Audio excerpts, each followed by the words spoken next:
pipe going into, being pulled into the hull, and you can see they got the water squirting out there a little bit here. And they also have, as they're doing this in both the receiving and insertion pits, they have the back as this mud and water comes back out, they have to back it out as they're doing it. So I'm not sure where this exactly is. It's along 421, but I'm not sure where that particularly is. There's another shot of it going into, you can see the water in the pit there. Here is the one case where they did hit the fiber optic. They found a buried junction box. And the markings was supposed to be here, and it was actually over here. So some more photos of that. We took a lot of photos once they hit that. So, and this just again telling you, that they had two copper. This was basically 200 pair telephone wires. 200 pair basically means it could handle up to 200 different phone lines. And then you got a fiber here, and we actually put this 24-inch pipe between the two. What they had to do was, as they excavated ahead of where they were, the main excavation pit, they uncovered the copper wire and were able to lay it over to the side so they could go through there and then put the copper back as they went, so there was no slack. So, is all this pipe being fused together? Or no, just the PVC is being fused. Maybe I'll have a. This is a bell and spigot. The ductile iron is bell and spigot, so it has a bell ender, and then it has a rubber gasket, and you push the pipe home together, and then that's what creates your watertight joint. Just the fusible PVC is what is fused. That's the only sections that are fused. The rest of it come in 20-foot lengths, and they're bell and spigot. So there is the bell of the pipe. And there's an O-ring or rubber gasket inside there, so, and the other end of the pipe basically fits into that. So I may have a picture of that. Again, I think here is just where they were having to locate and dig around some fiber optics. Here's a shot too as the pipe's going in. You'll notice the ductile iron pipe has what's called, they call it bagging. It's a PVC bag. The entire pipeline has got these bags on it, and that's to protect some soils can be corrosive to the pipe. We talked to the pipe manufacturer, and the ductile iron has what they call Ductile Iron Institute. Basically, it's a research facility to continue to improve their product, and we talked to them whether or not we needed to have the bag on the pipe.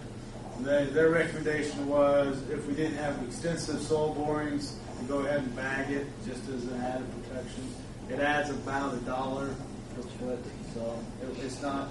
It is some, but it's not significant to the overall project. So we did do that. The other thing you'll notice here are, if you can barely see it, there's 3 blue wires here. Those are tracer wires. We pull 3 of them along the entire pipeline and also in the directional drilling as well, so that in the future we'll have some location points where Rick can hook his locating equipment to it, and they should be able to pick up that entire pipeline. And also we're doing another thing here is, you can see this blue warning tape. That is put on a foot above the pipe and then another one a foot below the surface. Again, all it is there for is basically somebody starts digging, they hit the tape, they should know that there's something below here and they better slow down. So that's, and that warning tape is done wherever they open cut. Obviously we couldn't pull the tape through the directional drilling portions, but wherever they have open cut, the tape has been added as well. Again, I think we're just showing here is this is an area where near the creek, I think, where they got a lot deeper than they were in some of the other areas, and then they also had to deal with some fiber that they had to move along each side there.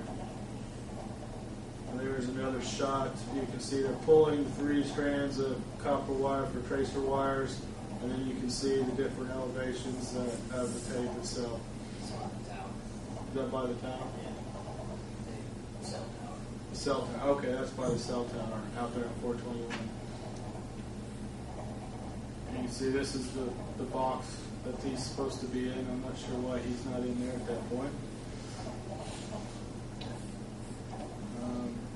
This is a case where they were doing the directional drilling. They locate that fiber, and when they were reaming, one of the back reamers, they evidently they figured out they were real close to that, so that's when they had to kind of make some adjustments so they didn't hit that fiber.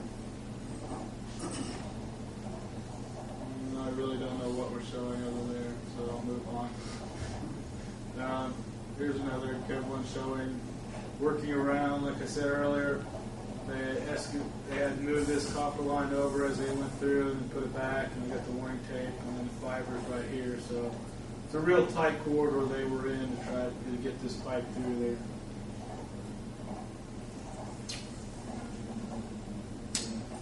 There's the damaged fiber line.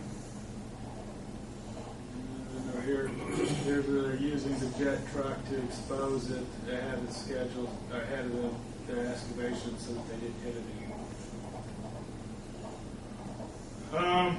They did hit a couple field tiles along the way from some of the farm fields, and this is one that they hit. They reconnected it, put a new PVC pipe in, and brought up a clean out. So anytime they hit a field tile, they've made those repairs, and you can see they backfilled it with stone to protect that tile. So and here's they're putting a clean out in. Do you want me to put a clean out in when you break some?